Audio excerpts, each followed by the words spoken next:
Começam agora as aulas do 5º ano do Ensino Fundamental. Vem aí, Ciências Humanas.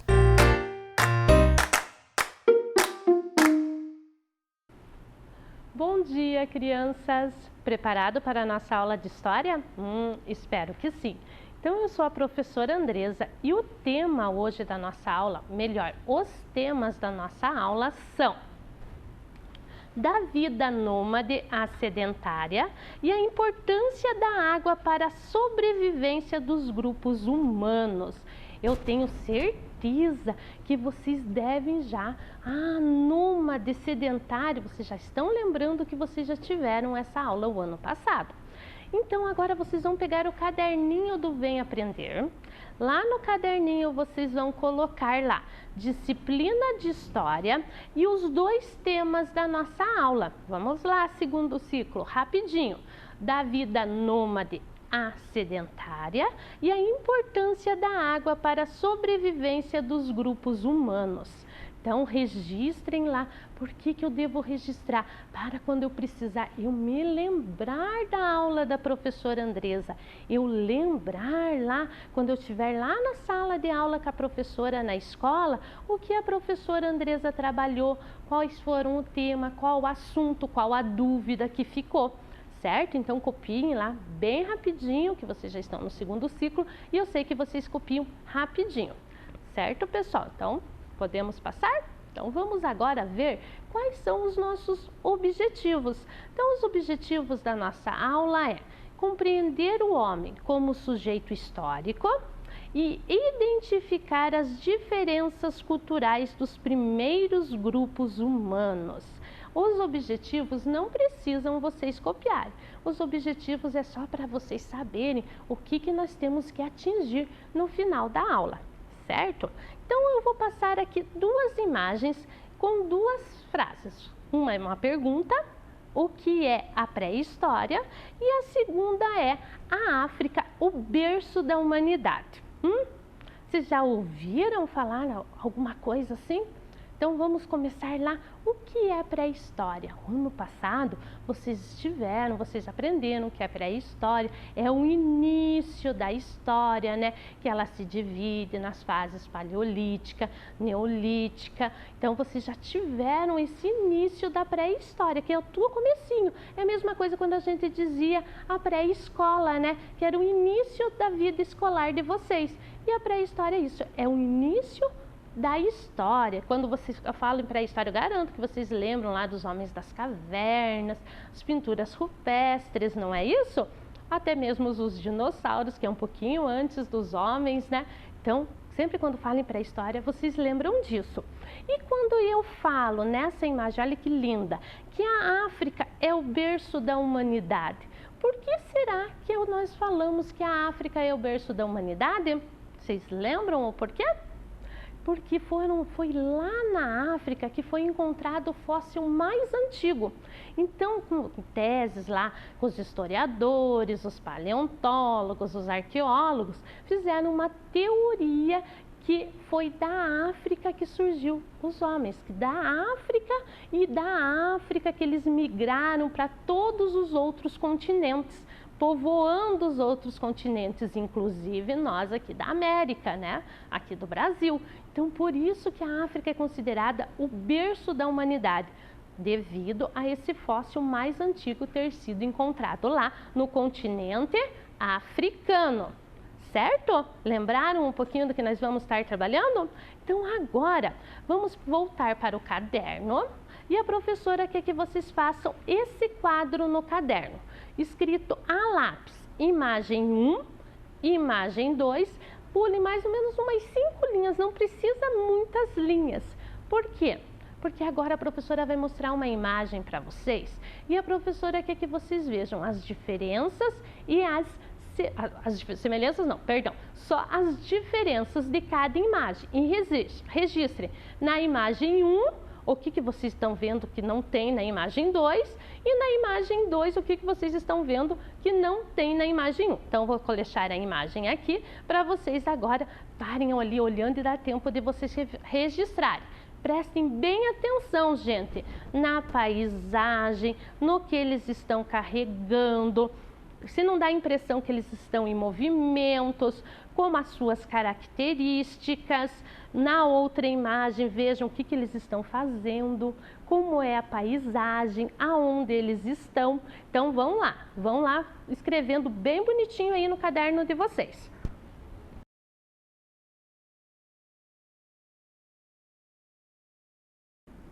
Deu certo, pessoal? Conseguiram? Escreveram aí? Então, aqui na mesa, a professora também fez um quadro para ela, olha. Só que o meu não está escrito aqui imagem 1 e imagem 2, mas aqui vai ser a imagem 1. Então, vamos voltar lá na imagem 1. Na imagem 1, não dá a impressão assim que eles estão o quê? Em movimento? Que eles estão andando? Isso mesmo, na imagem 1, esses povos aí, eles não tinham uma moradia fixa, eles andavam de um lugar para o outro, eles migravam para em várias regiões, lembram lá? Vocês já tiveram isso. Então, eles não tinham uma moradia fixa, eles iam de um lugar para o outro, eles não tinham uma moradia fixa. Daí, que outra imagem ali que outra característica que vocês conseguem ver? A paisagem. Vocês estão vendo que a paisagem nessa primeira imagem, ela não é modificada, que ela é natural, ela não é modificada? Então, a paisagem é natural, ela está do jeitinho que ela foi. O homem não parece característica que o homem tenha ali modificado nada, tá? Naturalzinho. Outra coisa que a professora quer chamar a atenção de vocês, vejam que ali eles estão carregando alguma caça. Viram ali que eles estão carregando a caça?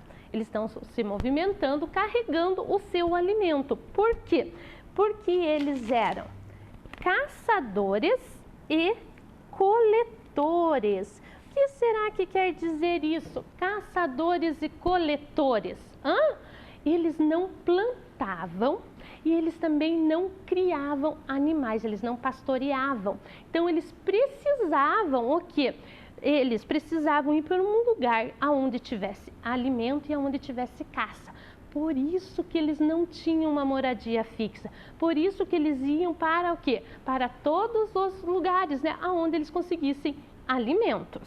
O que mais que vocês estão vendo ali? Vocês estão vendo eles utilizarem lá o fogo? Vocês estão vendo? Não, né? Porque nesta fase aí, eles ainda não estavam utilizando o fogo. Então, vocês vejam ali, eles não utilizam o fogo. Então, geralmente, os alimentos deles eram crus.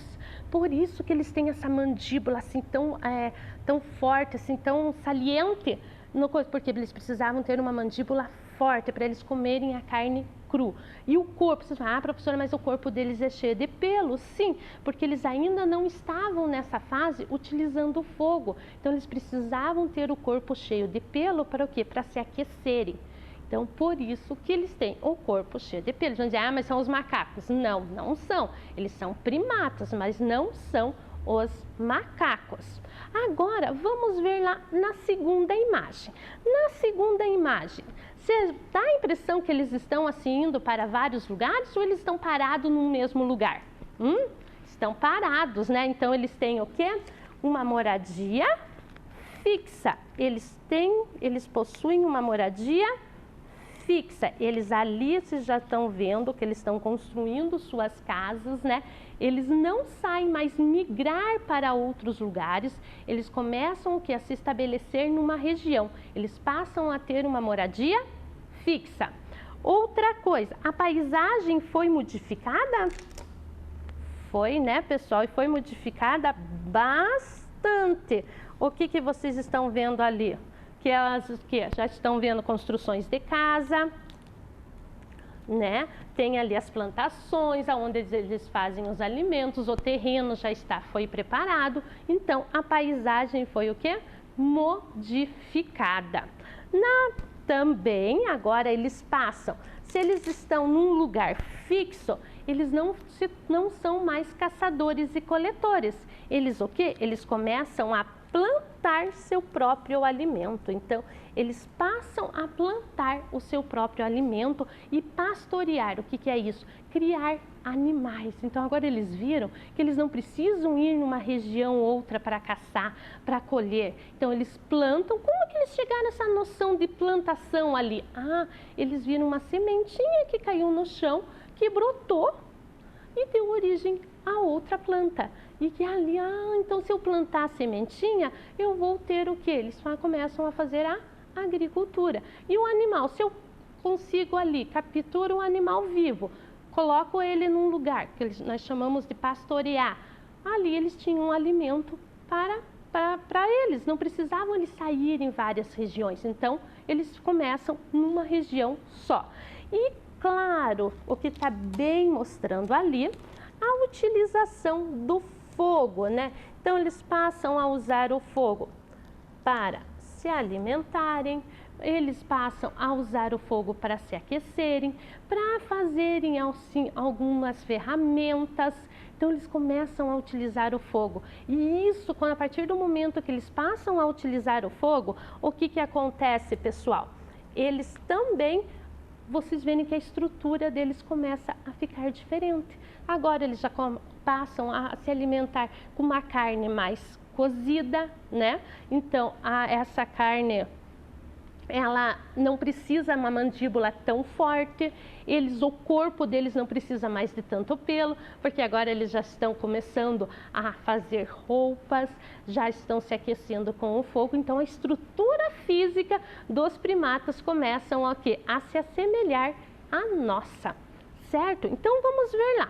Na imagem 1, nós colocamos lá que eles não tinham moradia fixa, que a paisagem é natural, que eram caçadores e coletores e não utilizavam o fogo. E vocês sabem como que nós chamamos esses povos? Como ele é classificado? Ele é classificado em nômade. Professor, só pôr uma fitinha. Eles são os nômades, pessoal. Vocês já viram o ano passado, né? Foi trabalhado bastante com vocês os nômades. Então, vocês viram que os nômades, eles não têm moradia fixa. Sempre quando vocês forem lá falar em nômades, pensem, lembrem da professora Andresa dizendo que eles não têm moradia fixa. Certo? Então, eles não têm, a paisagem era sempre natural e caçadores e coletores. Se vocês souberem isso daí, tá 10. E a outra, na imagem 2? Então, tinham moradia fixa, paisagem modificada, plantavam seu próprio alimento e utilizavam o fogo. Então, como que nós chamamos esses povos? De sedentários, né? Então, aqui agora nós temos os sedentários. Sedentários, vocês lembram alguma coisa quando a gente fala em sedentário? Tenho certeza, aquele preguiçoso que não gosta de fazer exercício, professora. Mais ou menos isso. Sedentário vem do quê? De você ficar num lugar fixo, de você não se movimentar. Por isso que a gente, quando alguém não gosta de fazer atividade física, a gente diz que ele é sedentário. Mas aqui, esses povos são chamados de sedentário porque eles ficam num lugar fixo. Eles se fixam numa região e nessa região eles começam a se estabelecer, a criar, a pastorear, a fazer suas casas, a criar suas famílias numa determinada região. Certo, pessoal? Deu para vocês entenderem bem essa partezinha dos nômades e sedentários? E vocês viram, por que será que os nômades passam a ser sedentários? Vamos voltar aqui na TV. Por quê? Porque eles começam a escassez de alimentos, né? Eles começam a não ter os alimentos e eles começam a notar que perto dos rios é aonde tem abundância de alimento, de que se você plantar ali nasce melhor do que você plantar numa região árida. Então eles vão para os rios e ali eles começam a se estabelecer. E agora nós vamos ver como que se deu essa evolução lá dos homens da caverna, quando eles ainda estão para a caverna, até a formação das cidades de hoje. Vamos lá ver? Então lá, olhem essa primeira imagem. Vocês reconhecem? Vocês poderiam dizer que essa imagem é da pré-história? O que vocês acham? Ou não? Poderia ser uma fazenda? Sim, mas não, ela é da pré-história, pessoal, é uma imagem da pré-história. Porque com o domínio do fogo, a domesticação de animais e o cultivo da agricultura passam a se fixar em um lugar, formando aldeias. Então, primeiro eles foram lá nas cavernas, daí começou a formar aldeias e cada um começa a ter uma função. Então, se vocês olharem lá a imagem, olha, as mulheres já estão cozinhando com as crianças perto, então começam a cuidar das crianças.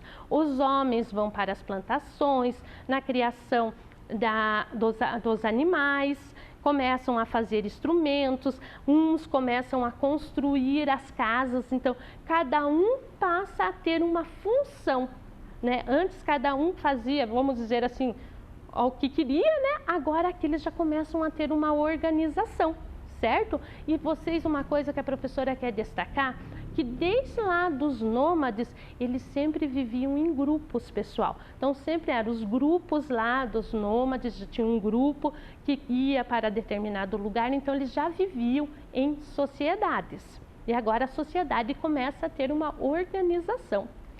E aqui, vocês verem alguma evolução daquela imagem que a professora mostrou para essa? Sim, né? Aqui já está mais estruturado, já não parece mais uma aldeia, aqui já está virando o quê? Um vilarejo, né? Então, começam a surgir pequenos povoados, com diferentes tipos de construções e uma outra maneira de se organizar, geralmente nas margens dos rios. Tanto é que nessa imagem a gente pode ver como o rio está em destaque. Sempre, quando nós estivermos estudando povos antigos, o rio vai ser sempre em destaque, porque o rio é um presente para eles.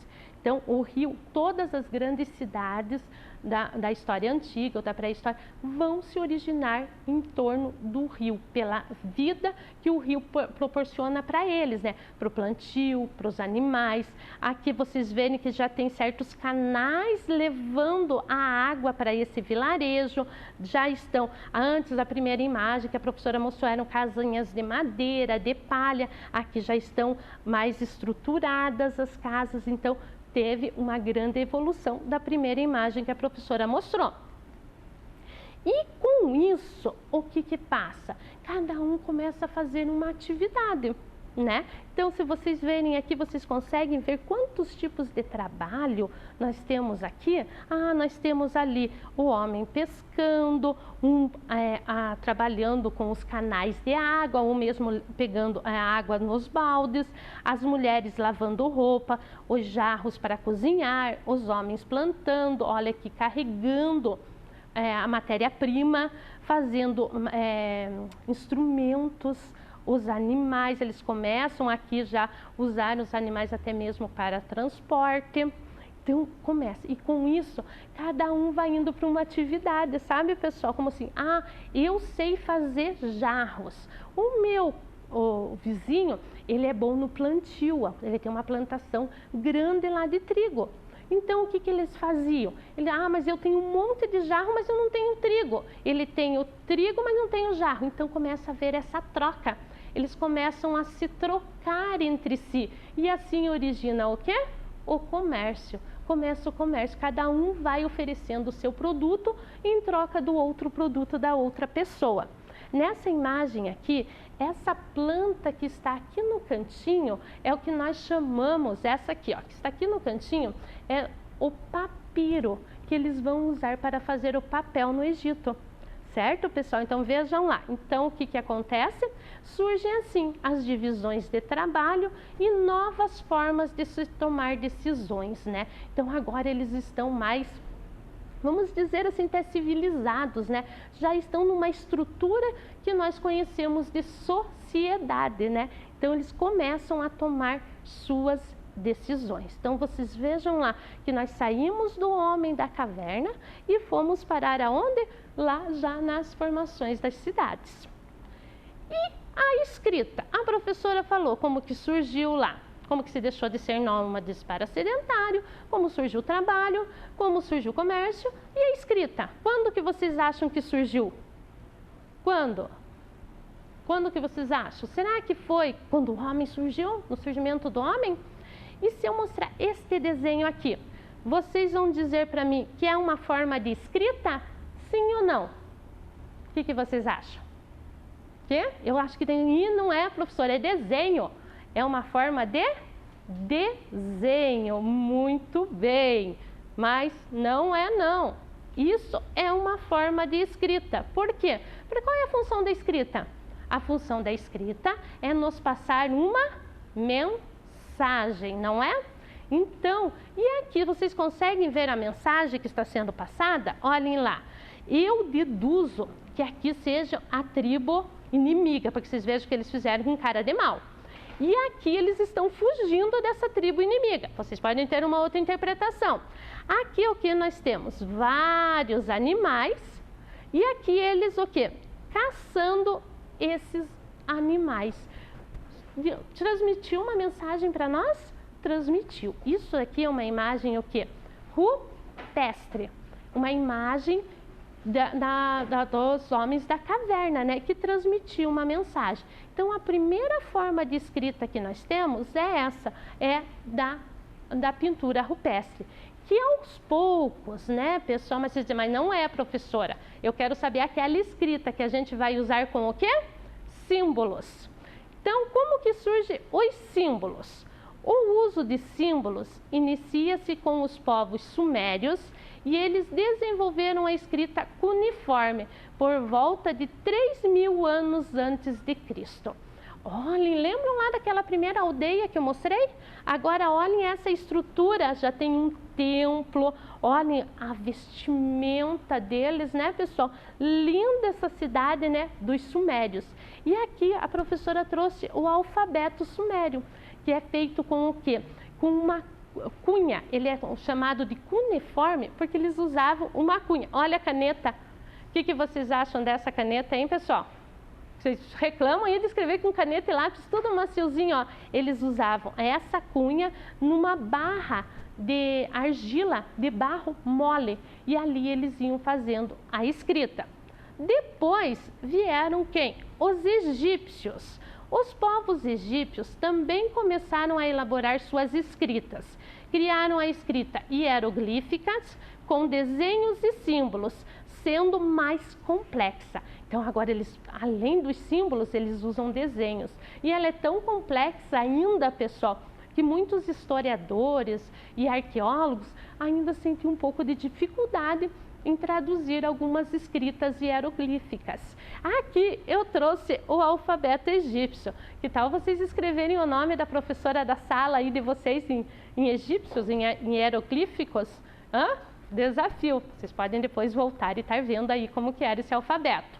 Daí vieram os gregos. Foram os pioneiros na escrita com o alfabeto e seu sistema foi fundamental para o mundo moderno. Então aqui a professora trouxe uma foto de Atenas, né? E eu presto atenção para vocês verem as primeiras letras do alfabeto. A primeira letra do alfabeto é o alfa e a segunda é o beta. Se eu juntar o alfa com o beta, o que eu vou ter? O alfabeto, né? Então, os gregos, né, eles foram fundamentais para a nossa escrita também. Nós temos muitas palavras que são originais do latim. Então, muita escrita de muitos países são baseados no latim. Mas tem outras aqui que nós não conhecemos, então não chegamos na nossa. E agora, vocês conhecem essa letra aqui? Conhecem? É o nosso alfabeto, só que esse alfabeto aqui, ele é alfabeto romano ou latino. Ele só possui, por que latino? Porque vem do latim. E ele só possui letras maiúsculas, a caixa alta, como nós chamamos aí na escola, né? Não tinha letra minúsculas. Então, Foram assim que foi surgindo a nossa escrita, o nosso alfabeto. E agora eu quero convidar vocês para nós fazermos uma atividade junta. Essa atividade aqui é uma linha do tempo da evolução da escrita. Vamos lá? Então, pessoal, vamos fazer uma linha do tempo? Então, se vocês olharem aqui na mesa da professora, a professora colocou lá 4000 AC. O que é AC? Antes de Cristo. Porque nosso calendário nós contamos a partir do nascimento de Cristo. Então, tudo o que aconteceu antes do nascimento de Cristo, nós falamos que é AC. E ele começa numa ordem decrescente, do maior para o menor. Então, aqui nós temos pinturas rupestres, daí vem a escrita cuneiforme, o hieroglifos a 2000 a.C., nascimento de Cristo, o alfabeto latino, romano, né? E os emojis. Já vou explicar o que são esses emojis. Então, a professora aqui vai mostrar duas imagens aqui para vocês. Qual que vocês acham que é a primeira que deve ir lá para a pintura rupestre? Qual que vocês acham? Será que é essa aqui? Ou essa? Hã? Aqui, né, pessoal? A imagem lá onde que tem lá, que lembra os hominhos da caverna. Então, a primeira escrita, forma de escrita que nós temos são o quê? As pinturas rupestres. Daí vem a escrita, a escrita cuneiforme. Tá teimoso, não quer parar? A escrita cuneiforme. Qual dos dois vocês acham que é a escrita cuneiforme? Olha lá, a escrita cuneiforme não usava-se desenhos. Lá dos sumérios, muito bem, a escrita cuneiforme. Daí vem os hieroglifos, né? Olha lá, essa que é a dos egípcios, essa tá fácil. Essa aqui eu quero ver vocês escreverem o nome lá da professora de vocês nos hieroglifos. Será que vocês conseguem, né? Então, tá fácil, né? Bem facinho, então olhem lá. Prestem bem atenção nessas imagens, pessoal, porque vocês vão ter que... Teimoso. Agora, sobrou. Temos aqui, nascimento de Cristo, né? Que no calendário cristão, que nós começamos a contar. Daí temos o alfabeto romano. Não está trocado aqui, pessoal. O alfabeto romano é para cá. E aqui que vem o nascimento de Cristo. O alfabeto romano é antes do nascimento de Cristo. Com o que? Letras maiúsculas. E nascimento de Cristo. E agora, conhecem esse daqui? Vocês já viram? Já usaram? São os emojis, né? E lembram lá quando vocês falaram para mim que vocês pensaram que as pinturas rupestres não eram uma forma de pintura? Estão lembrados?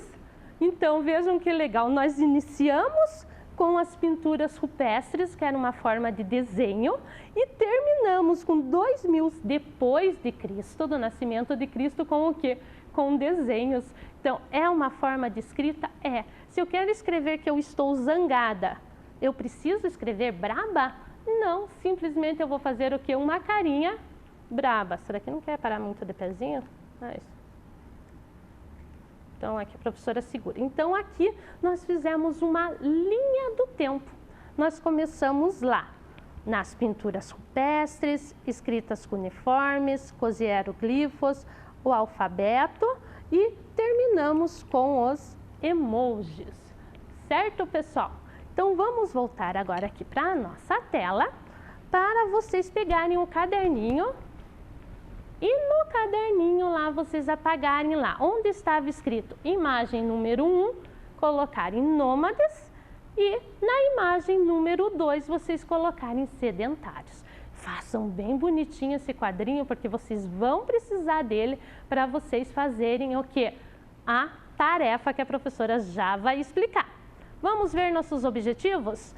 compreender o homem como sujeito histórico, identificar as diferenças culturais dos primeiros grupos humanos. Compreendemos o homem, né? E também identificamos as diferenças culturais. E agora, vamos ver qual vai ser a tarefa. Como boa professora, tem que ter uma tarefa. Então, número 1, pinte no mapa mundi qual é o continente considerado o berço da humanidade. Lembram lá daquela frase que eu coloquei? E no quadro abaixo, descreva as diferenças entre os povos nômades e sedentários. Só copiar do caderno, já está no caderno. E o 3, em relação ao surgimento da escrita, numere a sequência cronológica correta, a linha do tempo que a professora fez. Então, a atividade está bem fácil, bem simples, tudo que foi abordado aqui na aula. Espero vocês para a próxima aula que nós vamos visitar. Vocês querem visitar o Egito comigo? Então, até a próxima aula. Tchau, tchau. Vem aí, Ciências Humanas.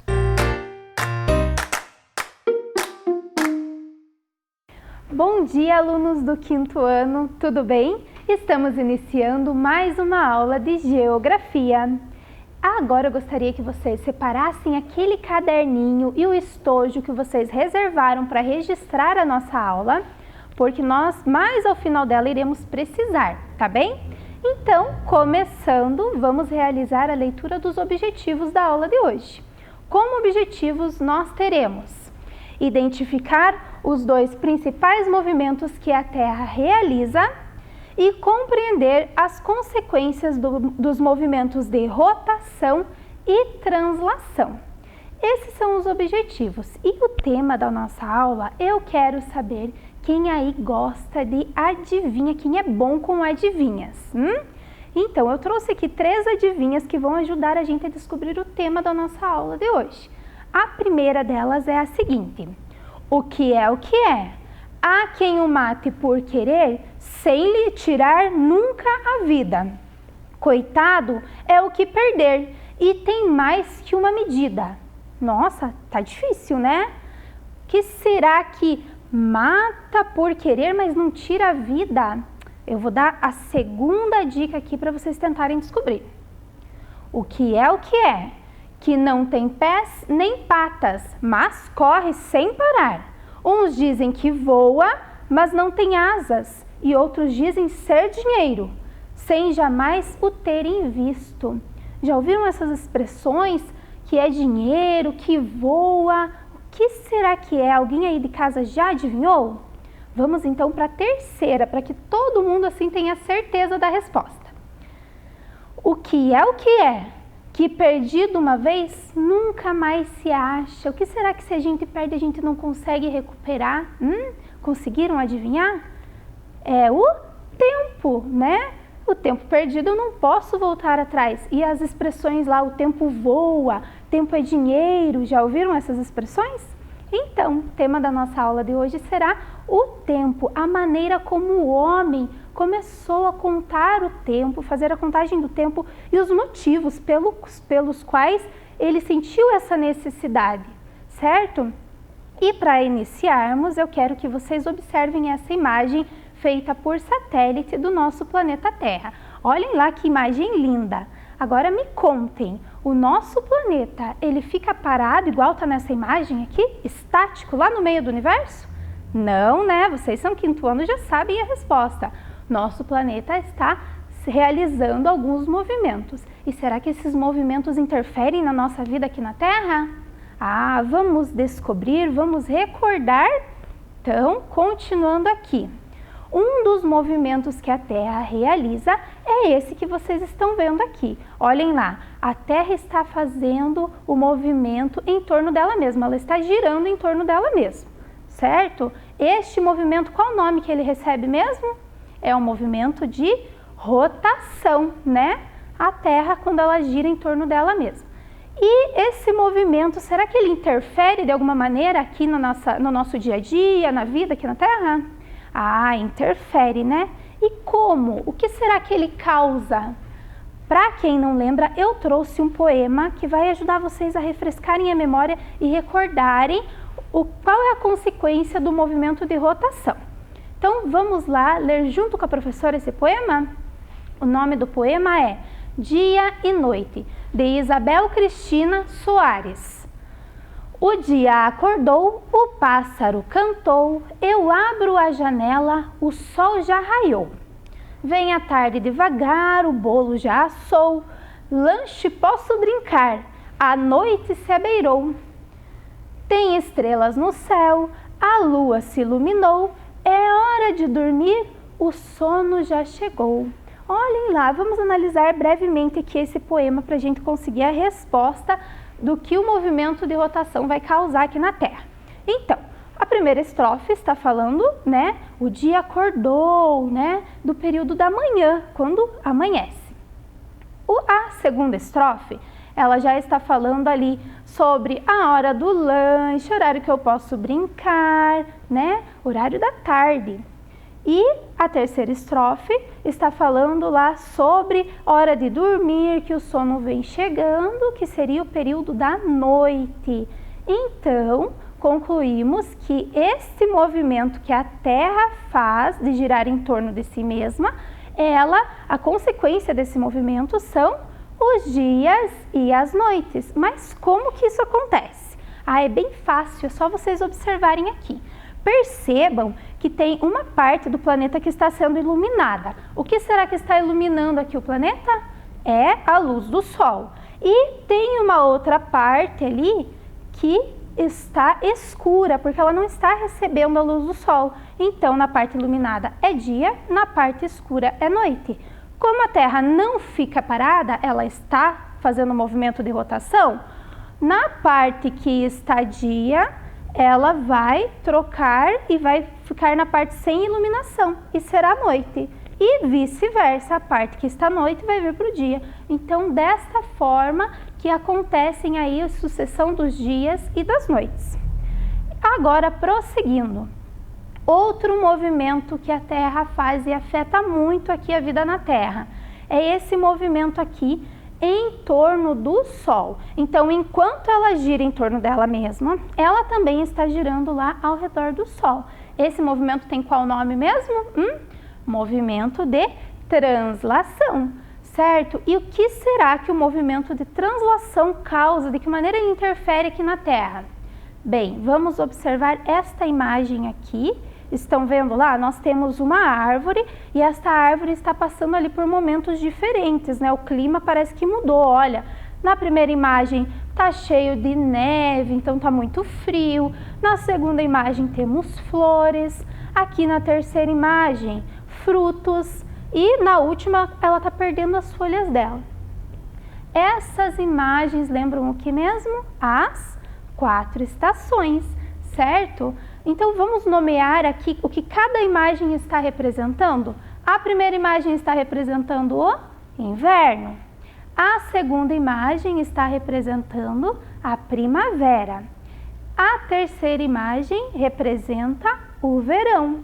E a quarta imagem irá representar o outono. Então, são essas as 4 estações. Portanto, concluímos que o movimento de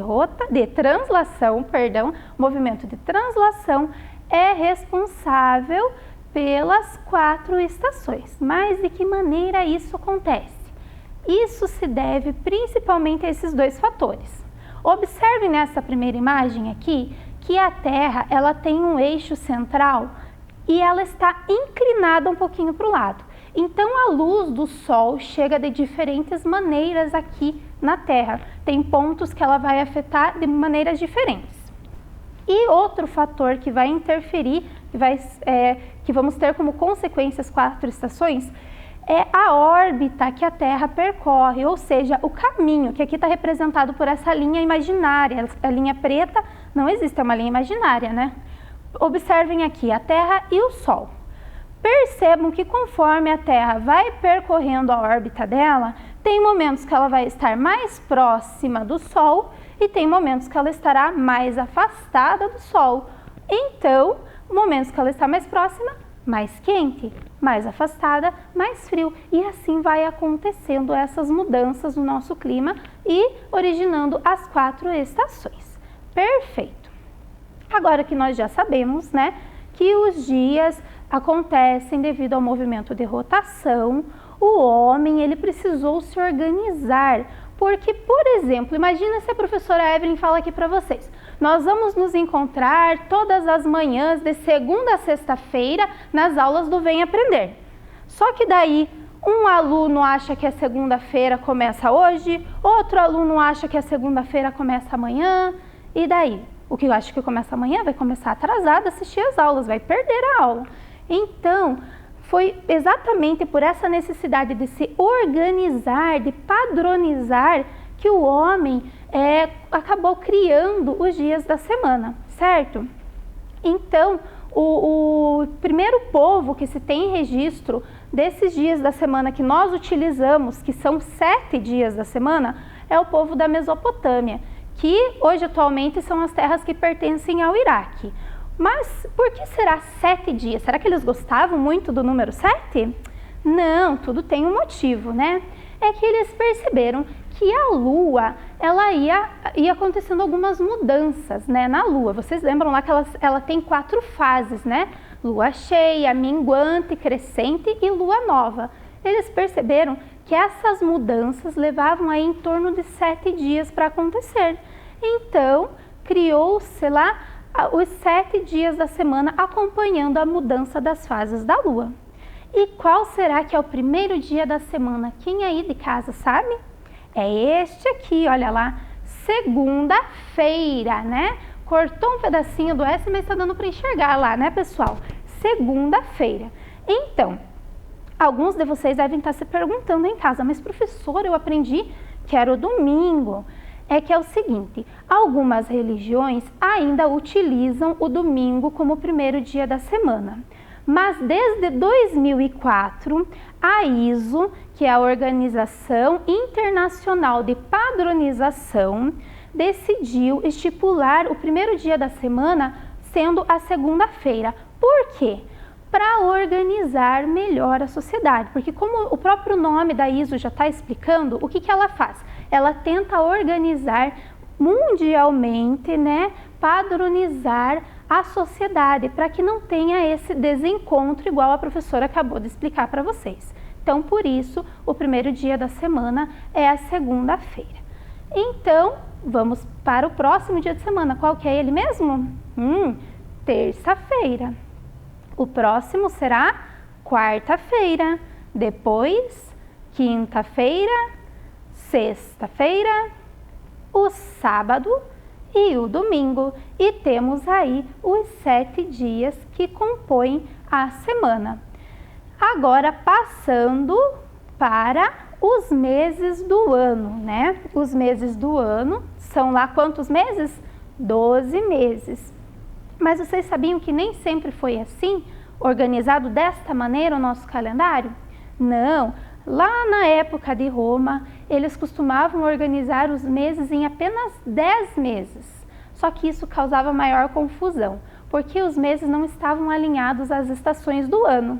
Então, janeiro às vezes era muito calor, daí no outro ano já era frio, e isso prejudicava principalmente os agricultores, que precisavam se organizar, precisavam ter bem organizada essa questão do clima para eles poderem fazer as plantações deles. Então, vendo essa necessidade de alinhar os meses com as estações do ano, foram inseridos mais 2 meses e teve-se então o calendário com 12 meses. Porém, em 1582, o Papa Gregório VIII realizou algumas alterações no calendário e dessa maneira ele conseguiu alinhar o calendário com o tempo que a Terra leva para realizar um movimento de translação, que são aí aproximadamente 365 dias e 6 horas. Desta maneira, o nosso calendário acompanha o movimento que a Terra realiza de translação. Então, a Terra leva quanto tempo para realizar esse movimento? 1 ano, né? O de translação, que gira em torno do Sol. E Nós temos então aqui no nosso calendário os 12 meses e eu quero a ajuda de vocês para ler cada um deles. O primeiro mês é o mês de janeiro, né? O segundo mês de fevereiro. O terceiro mês qual é? Inclusive é o mês que nós estamos, né? O mês de março. O quarto mês é o mês de abril. O quinto mês, maio. Sexto, junho. Sétimo, julho. Oitavo, agosto. Nono, setembro. Décimo, outubro. 11º, novembro, e o 12º e último mês do ano é dezembro. Vocês perceberam aqui que a professora colocou esses números, né, próximo a cada mês. Por quê? Quando nós vamos colocar a data de maneira abreviada, sem escrever por extenso o nome do mês, nós utilizamos números, né? Então, se eu colocar lá a data de hoje e o mês, eu vou utilizar qual número? O número 3. Por quê, professora? Porque ele é o terceiro mês do ano, é o mês número 3 do ano. E isso vai acontecer com todos os meses. Por exemplo, se eu for escrever uma data lá de agosto e precisar abreviar, eu vou colocar lá o número 8 para me referir ao mês. Coloco o dia, o número 8 para fazer referência ao mês e o ano que nós estamos. Muito bem, então o nosso calendário atual, devido a essas alterações que o Papa Gregório VIII realizou, ele ficou conhecido por calendário gregoriano. Então, se vocês ouvirem falar em calendário gregoriano, é o calendário que nós utilizamos. Agora eu vou precisar da ajuda de vocês, porque nós vamos organizar o nosso calendário, certo? Então, nós vamos chegar aqui na bancada, vamos lá. E eu quero que vocês observem primeiro este calendário aqui, olha lá. Então, eu sei que ele é um calendário, porque está escrito aqui, né? Olha lá, calendário. Mas será que meu calendário está completo? Não, né? Estão faltando algumas informações. Afinal, eu sei que eu tenho aqui os dias, mas a que mês pertencem esses dias? De que maneira que eu sei que mês que é esse que eu estou me referindo? Eu preciso mencionar no meu calendário que mês que é. Então, vamos colocar o nome do mês? É o mês que nós estamos. Qual é mesmo? O mês de março. Ótimo! Então, agora eu já sei que esse calendário é do mês de março. E o ano, como eu sei a que ano pertence esse calendário? Eu também preciso mencionar ele aqui. Então, vamos colocar aqui o ano é 2021, o ano que nós estamos, né, pessoal? Ótimo, então meu calendário está pronto, né? Tenho os dias, tenho o mês, tenho o ano, falta mais alguma coisa? E claro que falta, né? O que está faltando aqui para mim saber qual é o dia da semana, né? O nome dos dias da semana. Eu trouxe aqui para vocês de maneira abreviada esses dias da semana, porque é a maneira como aparece na maioria dos calendários, porque não cabe, né, o nome inteiro do dia da semana, então eles abreviam com a primeira letra. Este primeiro dia que está aparecendo aqui é o domingo. Lembra que a professora falou que muitos ainda se organizam com o domingo sendo o primeiro dia da semana? Então, neste calendário, né, os calendários que nós costumamos utilizar, o domingo aparece por primeiro. Porém, nós sabemos que o primeiro dia da semana é aqui, na segunda-feira. Então, vamos colocar lá, segunda-feira, depois vem a terça-feira, depois o que, né, representando a quarta-feira, outra vez o que representando a quinta, outra vez não é outra vez, agora é o S representando a sexta-feira e outra vez o S representando o sábado. Perfeito. Então, percebam que tem algumas letras que se repetem, né? E como que eu sei que esse que é de quarta-feira? Porque eu sei que ele vem antes desse outro, né? Esse outro é a quinta. Como que eu sei que esse S é de segunda? Porque ele está vindo depois do domingo. E é só eu fazer essa organização que eu vou saber me localizar bem nos dias da semana. Vocês perceberam que aqui está em vermelho? É porque aqui é o domingo. E o domingo não é considerado dia útil, certo? O que é isso, professora? Dia útil? São os dias em que as empresas abrem, trabalham, as lojas abrem, não abrem, não trabalham, nós não vamos à escola, são os dias de descanso. Os demais dias são considerados dias úteis. Em alguns calendários, o sábado também vem em vermelho. Porém, a maioria das empresas já está considerando o sábado como dia útil também. Então, esse nosso calendário vai ter o sábado aqui também em preto. Nós não utilizamos o sábado, né, pessoal? O sábado nós não temos aula, é o nosso dia de descanso também. Mas muitas lojas, muitas empresas abrem. Então, para eles é um dia de trabalho normal. Agora eu quero que vocês me ajudem a marcar algumas datas especiais nesse nosso calendário. Datas especiais, aposto que alguém aí já pensou no seu aniversário. Tem algum aniversariante do mês de março? Parabéns para os aniversariantes do mês de março, mas nós iremos marcar aqui 2 datas comemorativas. São várias datas comemorativas no mês de março, porém eu escolhi 2 somente aqui para a gente marcar. Uma delas é o Dia da Mulher. Vocês lembram em que dia que cai o Dia da Mulher? É o dia 8 de março. Vamos marcar então aqui o dia 8. Agora eu quero que vocês me falem que dia da semana está o dia 8 de março.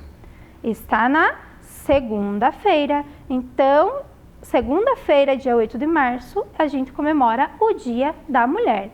E outra data importante que nós vamos marcar aqui no mês de março é o Dia Mundial da Poesia, que é no dia 21.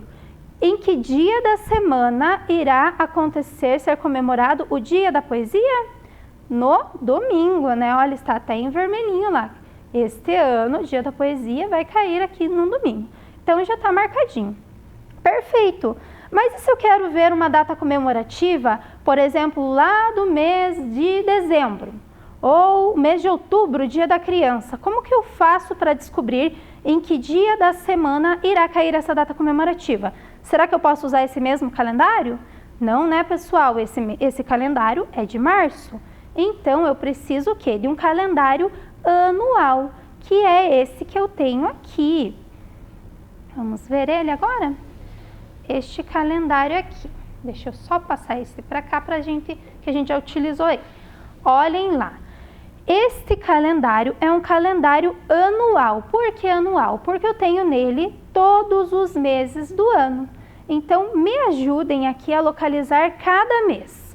Tenho lá janeiro, fevereiro, março, que é o mês que nós estamos, abril, maio, junho. Olha, já se foi metade do ano. Continuando, eu tenho julho, agosto, setembro, outubro, novembro e dezembro. Então, tenho aqui os 12 meses do ano. Agora, eu consigo me localizar, eu consigo ver lá em dezembro, consigo ver lá em outubro as datas comemorativas ou o mês do aniversário. Através deste calendário, eu posso me organizar durante o ano inteiro. E agora eu quero que vocês localizem no calendário, olha aí bem com atenção na telinha, onde está o mês que nós estamos. Qual é o mês, o nome do nosso mês mesmo? Está aqui, né? O mês de março. Então, vamos marcar ele aqui. Perfeito. Vejam que esse calendário também tem no domingo os dias em vermelho. E também o dia que não é considerado útil são os feriados. Então, em meio a dias da semana, tem alguns meses que estão em vermelho. Alguns dias que estão em vermelho. Esses dias são os feriados que nós também, né, tiramos como descanso, são datas comemorativas. Perfeito! Agora, vocês lembram que eu pedi para que vocês separassem lá no início da aula o caderno e o estojo? Então, agora nós vamos fazer um registro no caderno. Vou me aproximar aqui novamente para que vocês possam acompanhar. Então, pessoal, vocês vão começar colocando no caderno de vocês o nome da aula que nós estamos tendo hoje. Qual aula mesmo? Geografia. Então, podem iniciar colocando geografia, depois podem pular uma linha e continuar copiando, tá bem? podem ir registrando o que está aparecendo aí na tela para vocês. Nós vamos primeiramente registrar os objetivos da aula. Podem pular uma linha, como aparece aqui que a professora fez também. Deu um espacinho, então pode pular uma linha para ficar bem organizado esse caderno.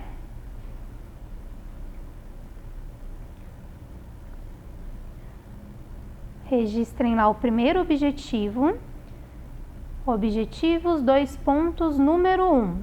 Identificar os principais movimentos que a Terra realiza. Será que nós descobrimos quais são esses movimentos? Descobrimos, né? Então, alcançamos esse objetivo, que é o movimento de rotação e o movimento de translação. Daí, vocês podem pular mais uma linha, colocar número 2 e ir registrando no caderno. O número 2, o nosso segundo objetivo, era compreender as consequências dos movimentos de rotação e translação.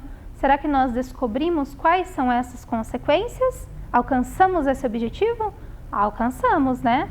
O movimento de rotação é responsável pela sucessão dos dias e das noites e o movimento de translação pelas estações do ano. Então, a nossa frase vai ficar assim, do número 2.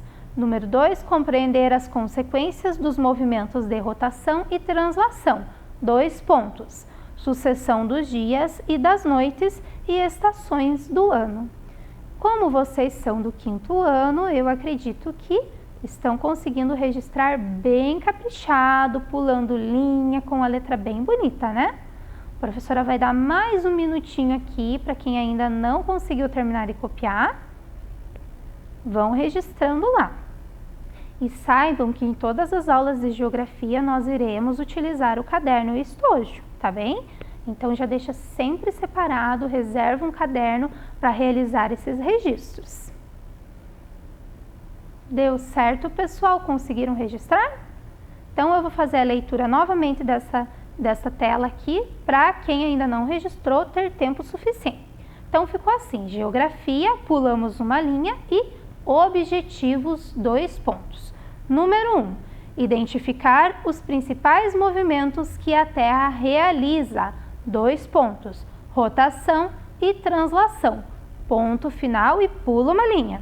Na outra linha, 2, compreender as consequências dos movimentos de rotação e translação, 2 pontos. Sucessão dos dias e das noites e estações do ano, ponto final. Muito bem, então esses foram os nossos objetivos. Agora, continuando, podem pular uma linha e nós vamos registrar o que nós aprendemos hoje. Então, vamos começar lá escrevendo o que aprendemos hoje, 2 pontos. Então, nós vamos colocar aí tudo o que nós aprendemos para que a gente não esqueça, combinado? Podem continuar lá copiando, podem ir pulando linha, fazendo bem caprichado.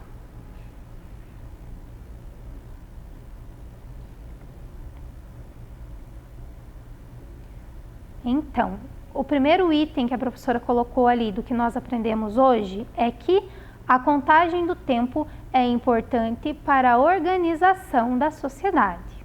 Ponto final. Podem pular uma linha para fazer a anotação do próximo item ali, tá bem? Vamos deixar esses cadernos bem caprichados.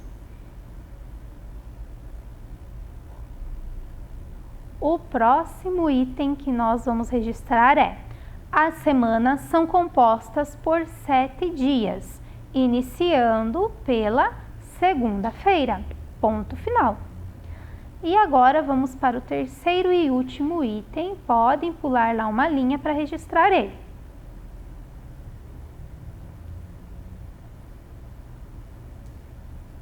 Um ano é composto por 12 meses. Então, esses, além dos objetivos que nós já vimos, esses foram alguns itens importantes que apareceram aqui durante a nossa aula. A contagem do tempo é importante para a organização da sociedade.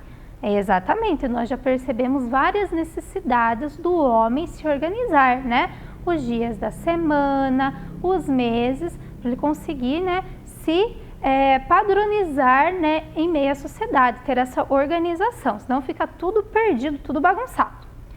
O outro item, as semanas são compostas por 7 dias, iniciando pela segunda-feira, que a professora já explicou para vocês, né, que desde 2004 a segunda-feira é considerado o primeiro dia da semana. E, por fim, um ano é composto por 12 meses, que nós já vimos ali, já realizamos a leitura dos 12 meses. Então, isto foi o que nós aprendemos na aula de hoje e eu estou muito feliz em ter a companhia de vocês. Aguardo vocês animados para a nossa próxima aula de Geografia. Então, um grande abraço e bons estudos! Vem aí, matemática.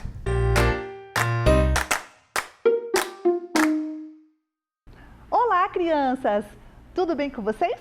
Bem-vindos aqui a mais uma aula de matemática com a professora Ana Li. Sejam bem-vindos também todos os alunos aí da nossa rede, né, que estão nos assistindo, quem sabe também os alunos da Educação de Jovens Adultos, né, que nos assistem aqui pela telinha da TV Educativa. E hoje, o que nós vamos ver na nossa aula de hoje? Antes da gente ir lá para o objetivo, vamos lembrar do nosso combinado, antes que a professora esqueça? Qual era o nosso combinado? Isso, de sempre que a professora precisar perguntar, que eu fizer uma pergunta, eu peço para você, o quê? Isso, responder. Então, eu quero que você responda, que daí a professora vai escutar. Tudo bem? E também anote, né? Quando você estiver aí na sua casa assistindo a TV, que precisa de anotação, né, de alguma coisa que é importante, ou que a professora solicitar que você anote, anota no seu caderninho. Combinado? Então tá. Então agora sim, vamos para o objetivo da nossa aula? Vamos lá? Então hoje nós vamos compor e decompor números naturais por meio da escrita de adições e multiplicações das diferentes ordens. Então é isso que nós vamos fazer. Nós vamos trabalhar hoje com essa ideia de que o número ele pode ser recortado, né, nos valores que eles ocupam dentro da ordem. Então, vocês vão aprender isso com a professora. E assim a gente vai compondo e decompondo os números naturais. Combinado? Então, vamos lá. Vamos ver na sequência o que nós vamos fazer agora? Então, observem aí essa imagem que está aparecendo para você aí na telinha, tá? Nós vamos fazer uma atividade agora com essas duas imagens, tá bom? Primeiro, olha que está ali, né, representado o desenho de uma tela de computador. Então, ali eu tenho dois computadores que estão mostrando dois sites, né? O primeiro site aqui é um site de jogos, o segundo site é um site de notícias. E ali, naquele momento, está registrando um total de visitantes no site, ou seja, quantas pessoas acessaram esses dois sites em um determinado tempo. Observem bem os números. O primeiro site, que é o site dos jogos, nós tivemos 875.210 visitantes. E no site de notícias, nós tivemos 874.632 pessoas lá no site também visitando esse site de notícias. Qual dos dois sites teve maior visita? Ou seja, qual foi mais acessado? O site de jogos ou o site de visitantes? Bem, para você saber disso, você vai precisar observar os números que estão aparecendo ali. Então, observe o número que está aparecendo. Isso, 875.210, que é o primeiro, né? 875.210. O segundo, 874.632. Muito bem. Qual dos dois é o maior número? O primeiro ou o segundo? É o primeiro? Será que é o primeiro? Por que é o primeiro? Quero escutar. Parece que alguém já está falando corretamente. Deixa eu escutar mais um pouquinho. Quem é o número que é maior? Isso, muito bem. Ó, eu já escutei aqui. É o 875.210. Por que é esse número? Por que é esse número? Isso, porque é o número que tem maior quantidade ali, né? Ó, observe aí, agora estamos separando os dois números sozinhos, ó. Eu tenho o 875.210 e eu tenho o 874.632. Então, vejam, esses dois números, eles têm quantas ordens? Vamos começar por aí primeiro. Quantas ordens? 1, 2, 3, 4, 5, 6. Isso aí, nós temos 6 ordens. Tanto em um quanto no outro. Muito bem, então o número de 6 ordens. Qual é a maior ordem dos dois? A maior ordem é a... Isso, lembra, tem gente que já lembrou da nossa aula de ontem, né? A nossa aula passada, que a professora trabalhou com a questão aí da grandeza numérica. Então, a maior ordem é a centena de milhar, que vale quanto? Isso, vale 100 mil. Então, o 8 ali na frente, né? Tanto do primeiro número quanto do segundo, ele vale 8 vezes os 100 mil. Então, ali vale 8 vezes 100 é 800. 800 mil cada um deles. Muito bem. Como que a gente faz a leitura desse número, dos dois números? Vamos ver o primeiro, como é que a gente faz a leitura? Então, a leitura do primeiro ali, ó, 875.210. Então, olha como é que a gente escreve a leitura do número. A gente escreve como a gente lê ele, 875.210, ok? Vamos para o segundo. 874.632. Muito bem. Então, veja, a leitura desses dois números que estão aí na telinha, né, que vocês estão vendo aí, é do jeito que a gente monta ele. A gente monta lá 874, que é 874. Então, na casa, ou melhor, na classe dos milhares é 874 mil, tá? Lembrando que a gente está na classe dos milhares. E depois 600, depois o 30, depois o 2. Então, a gente junta os valores de todos eles aí nessa leitura e nessa escrita do número, ok? Então, muito bem, veja o que nós aprendemos agora. A gente acabou de fazer aí, né, a leitura e a escrita, né, do jeito que a gente lê esse número e percebeu que a gente escreve do jeito que a gente monta eles. Só que na hora da gente escrever, a gente não escreve 874, a gente escreve 874 mil. Por quê? Porque a gente tem que trabalhar aqui na leitura e na escrita, né, na escrita com a língua mãe, né, com a língua portuguesa. Quando a gente escreve o número representando assim na escrita da língua portuguesa, a gente tem que escrever o valor do número naquela ordem onde ele está, né? Do jeito que a gente lê. Se a gente lê 800, então a gente vai escrever 800. Ok? Combinado?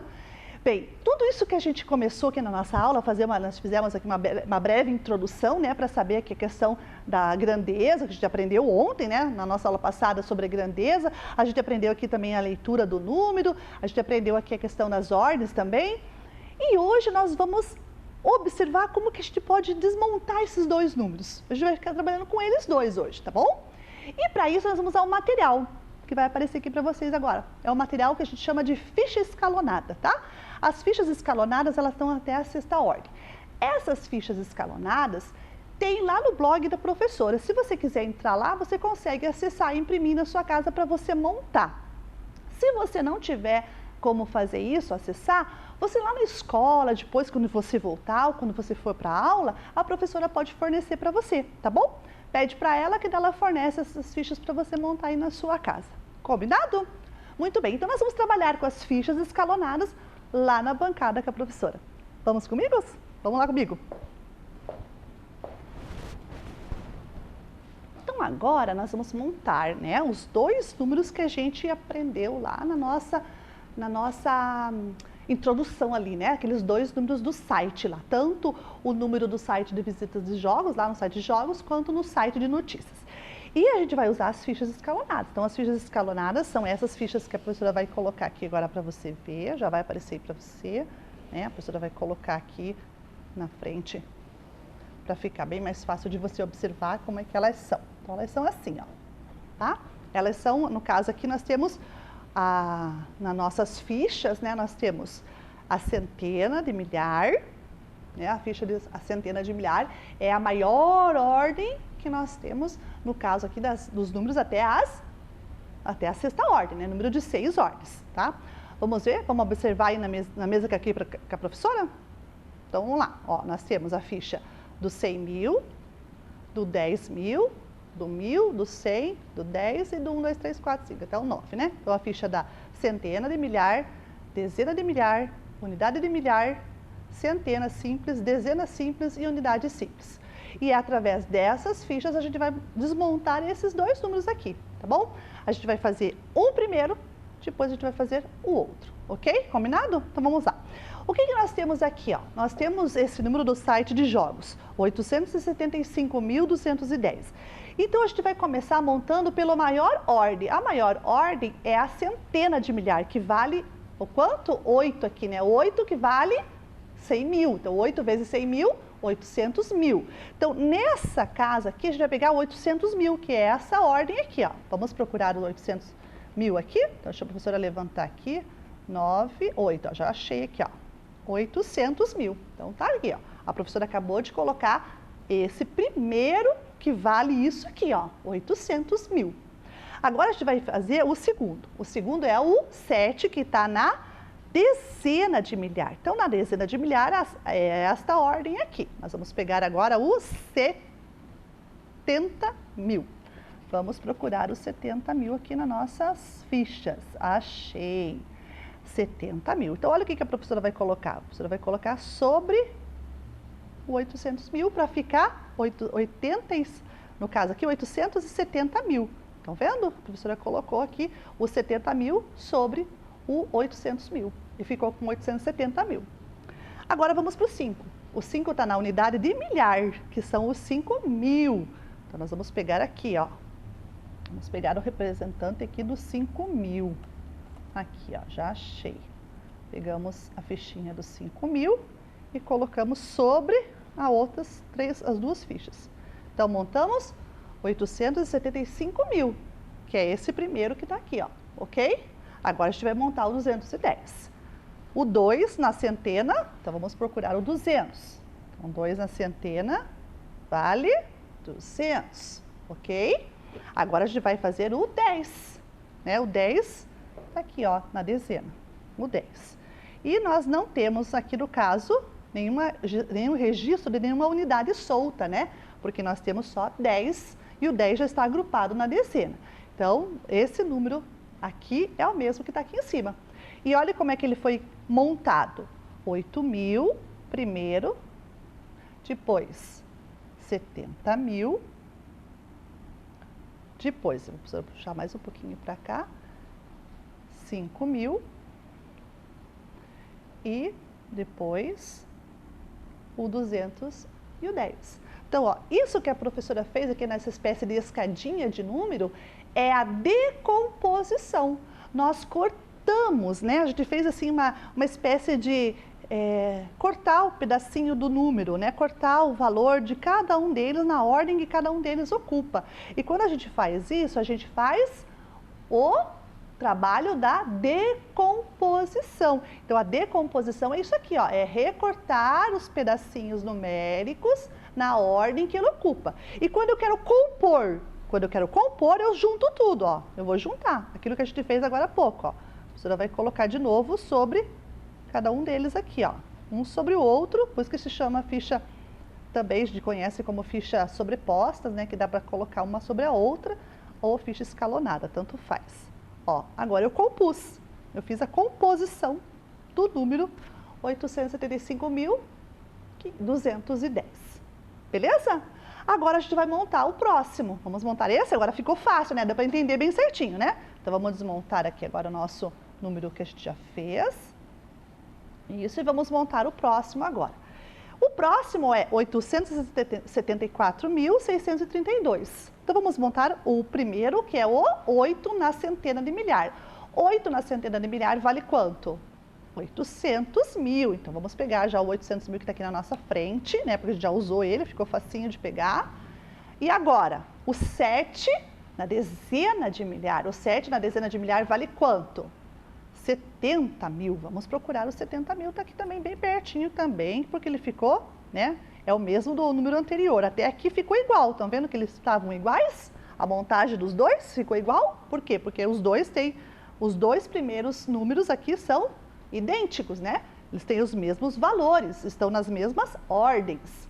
Agora a gente vai para o terceiro, no caso. O 4 nessa ordem, que é o 4 da unidade de milhar, que vale quanto? 4 vezes 1000 vale 4.000. Vamos pegar o 4.000 aqui. Vamos procurar onde está o 4.000, já achamos. E vamos colocar sobre os 70 mil. Pronto, ficou 874 mil. Agora a gente vai procurar o próximo, que é o 6 na centena. 6 na centena vale quanto? Isso, 600. Então, vamos procurar aqui o 600. Vamos ver onde que o 600 se encontra. Achamos o 600. 6 centenas vale 600. Vamos colocar o 600 sobre o 4.000. E ficamos com 874.600. Agora, 30, que é o 3 aqui na dezena. Vamos procurar o 30. Achamos o 30. Vamos colocar o 30 sobre o 600. Montamos 874.630. E o último número, desse número grande que nós estamos analisando, é o 2. É o algarismo 2 da unidade. Então, o 2 da unidade vale 2 mesmo. Vamos procurar o 2 aqui. Achamos o 2 e vamos colocar sobre o 30. Ok, agora a gente montou o número que estava na placa, né? 874.632. Quanto que vale cada um desses? É a mesma coisa, a gente vai decompor agora esse número. Vamos decompor? Vamos tirar aqui, ó. Vamos decompor. Decompondo, vamos separar o valor deles. É isso que a gente fez no outro, vamos fazer nesse aqui também. Tirando o valor e tirando o valor. E agora? Montamos o número decomposto. 800 mil mais os 70 mil mais o 4.000 mais os 600 mais o 30 e mais o 2. E aqui eu fiz a escadinha da decomposição também, começando pela maior ordem e terminando na menor ordem, que no caso desse número é a unidade simples, né? Que é a menor ordem. Então, vejam, essa escadinha da decomposição numérica, a gente faz toda vez que a gente precisa recortar, né, o valor dos números, o valor aqui de cada um dos algarismos dentro da ordem. Então, quando a gente faz isso, a gente está decompondo. E para compor é só colocar de novo sobre cada um deles. Ó, fazemos de novo aquela mesma técnica que a gente fez agora há pouco, um sobre o outro. E vamos colocando, vamos pegar aqui, vamos pôr sobre, ajeitar bem bonitinho, que senão fica tudo, né, desorganizado, daí não fica dando certo o nosso número. Agora colocamos sobre esse, pegamos aqui o 30, opa, grudou aqui na mesa, a gente precisa levantar, ótimo, o 30 e o 2 também. Ok, agora a gente compôs de novo o número, formamos o número novamente, né? 874.632. Mas será que só tem esse jeito de decompor o número? Será que existem outras maneiras de decompor o número? Vamos ver lá.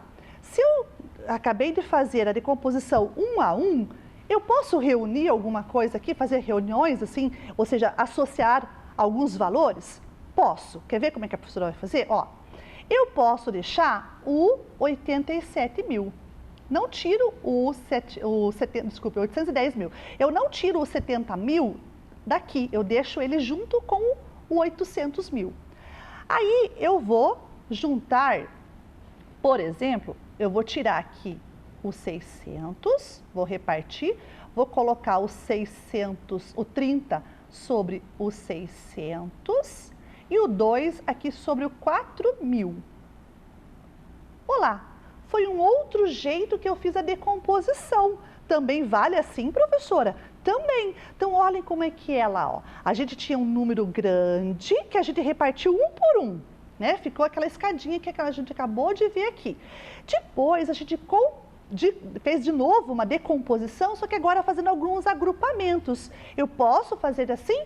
Posso, porque se eu somar esse, mais esse, mais esse, eu não vou ter esse outro número de novo? Sim, vocês acabaram de ver, a professora não pegou mais nenhuma peça dali, né? A gente usou somente as peças que a gente formou aquele número de 874.632. Então, na hora que a gente faz isso aqui, a gente também está decompondo, daí é só somar. Soma esse, mais esse, mais esse, né? Tem outro jeito, professora? Tem, ó, por exemplo, quer ver? Ó, a professora tira o 2 daqui, tira o 70 daqui, ó, 70 mil, tá? Eu vou pôr o 70 mil aqui embaixo e fazer 74 mil. O 2, eu vou colocar no 30, para fazer 32, e vou pôr o 32 aqui, ó. Ok, coloquei o 32. Agora, eu fiz um outro jeito, uma outra decomposição. Ficou 800.032 mais 74 mil mais 600. Dá para fazer assim também, professora? Dá para a gente fazer a combinação aqui entre eles e a gente fazer vários tipos de decomposição. Então, quando você receber as fichas escalonadas ou quando você puder fazê-las, você pode fazer assim também, tá? Montar números decompondo de diversas maneiras. Então, aqui a professora mostrou algumas. Ah, mas professora, você mostrou aqui de 3 em 3. Dá para ser de 4? Dá. Se eu quiser tirar aqui, ó, só o 30, ó, vou tirar o 30 daqui. Tirar o 30, vou deixar o 2 aqui no 800.002 e vou colocar o 30 sozinho aqui embaixo. Pode fazer assim também a decomposição? Pode, eu posso fazer assim também. A professora também, a matemática permite fazer isso aqui também, né? Eu juntar outros e fazer combinações diferentes. Se eu quiser colocar o 4.000 lá embaixo com o 30, eu posso fazer isso aqui, professora? Colocar o 4.000 lá embaixo? Posso também. Posso pôr o 600 em cima do 70.000? Posso.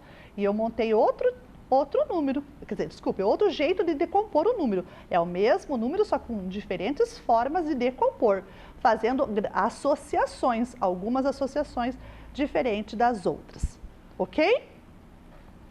Muito bem, então vejam, hoje aqui na nossa mesa, a professora trabalhou aqui com a decomposição numérica, usando as fichas escalonadas com vocês, com esses dois números. E a gente viu as diferentes formas de trabalhar com essa decomposição.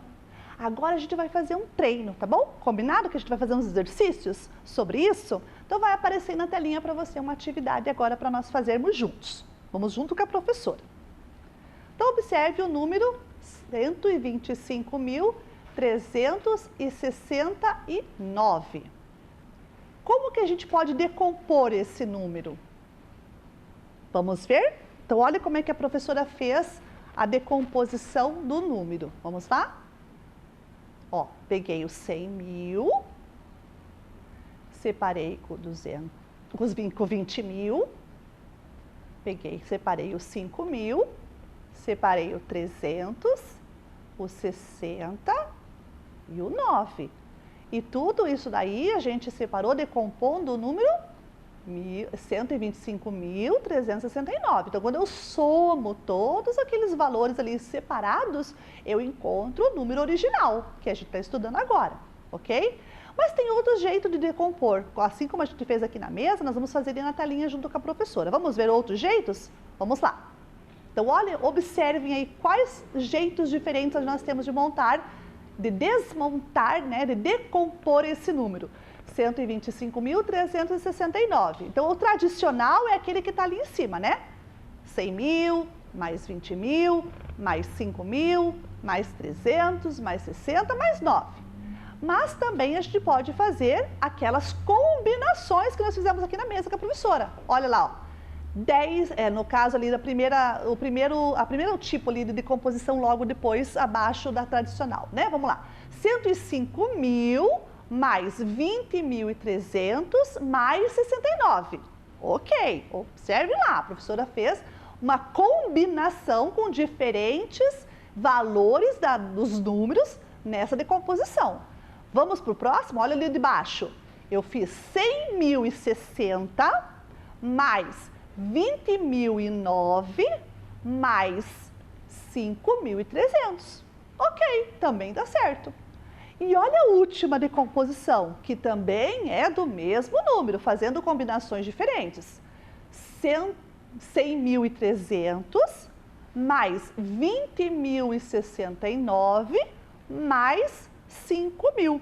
Então, essas decomposições diferentes, né, que a gente acabou de fazer, ela serve para a gente aprender também a mexer com o número, né, com as ordens, com os valores que cada algarismo ocupa na ordem que ele está. Ok? Então, veja, essas decomposições aí a gente vai fazendo também por escrito, né? A professora trouxe aqui na mesa, nas fichas escalonadas, a gente fez um exercício aí com vocês agora na telinha, mas a gente faz isso por escrito também. Se você escrever um número, qualquer número que você queira, até você pode fazer isso depois aí na sua casa. Registra um número de 6 ordens, tá? Um número de 6 ordens. Pega qualquer algarismo que você quiser, do 1 ao 9, inclusive com 0. Compõe um número e depois recorta ele, vai recortando quanto que vale o número dentro daquela ordem. Se precisar usar a máquina de números para te ajudar, pode usar também. Daí você vai tirando os números ali das ordens e vai montando, né? E sabendo o valor posicional dele, o valor que ele ocupa naquela posição que ele está. Ou se você já tiver condições de ter na sua casa com você as fichas escalonadas, você pode usar elas também. Combinado? Então, tudo isso que a gente fez hoje foi para a gente, né, aprender a compor e decompor números. Então, veja na telinha para vocês o resumo da nossa ideia de hoje. O que a gente aprendeu na nossa aula de hoje? Vamos ver?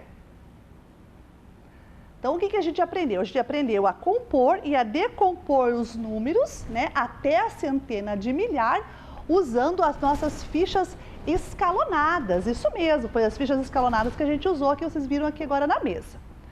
Muito bem. Então, se a gente fez tudo isso, né, trabalhando aqui com a composição e decomposição, foi para quê? Para avançar e chegar no nosso objetivo. Lembram lá qual que era? Compor e decompor números naturais por meio da escrita de adições e multiplicações das diferentes ordens, né? Então, foi isso que a gente fez. E para a gente treinar mais um pouquinho em casa, a professora trouxe a tarefa. Vamos ver a tarefa?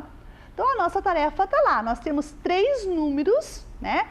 Que se você tiver já com as fichas escalonadas, né? A professora coloca aqui na tarefa que você confeccione as fichas. Mas se você não tiver condições agora de confeccionar, não tem problema. Depois, mais tarde, você vai fazer, tá? Por hora, você precisa fazer a decomposição desses 3 números que estão ali. E a professora já dá algumas opções de como fazer, ó. 1, 2, 3, 4 somas, né? De 4 números que você vai somar aqui outros números, ó. Vai fazer 3 opções de decomposição para 3 números diferentes, né? Observe que a ficha escalonada te ajuda a fazer essas decomposições. Mas se você não tiver a ficha, a própria máquina de números também ajuda. Ou, né, nesse caso, você pode ali observar nas ordens o valor do número dentro daquela ordem. Aí você consegue fazer também a decomposição numérica. Combinado? Bem, e tudo isso, né, que a gente fez na aula de hoje, na tarefa que a gente vai, né, fazer na nossa casa, é para a gente aprender mais ainda a matemática, né? Então, a nossa aula de hoje já está chegando no fim. Eu espero que vocês tenham aprendido, né, e gostado da nossa aula, porque é importante a gente aprender a matemática, a gente tem também gostar um pouquinho, né, de trabalhar com números, com resolução de problemas, enfim. Espero que na nossa aula você goste de fazer isso. E a professora trouxe um recadinho, mais um recadinho hoje para você. Qual que é o recadinho da professora? Então tá aqui, ó, o recadinho da professora, né? Valeu a nossa aula. Um abraço forte, se cuidem, tá? Um beijinho e até a próxima aula.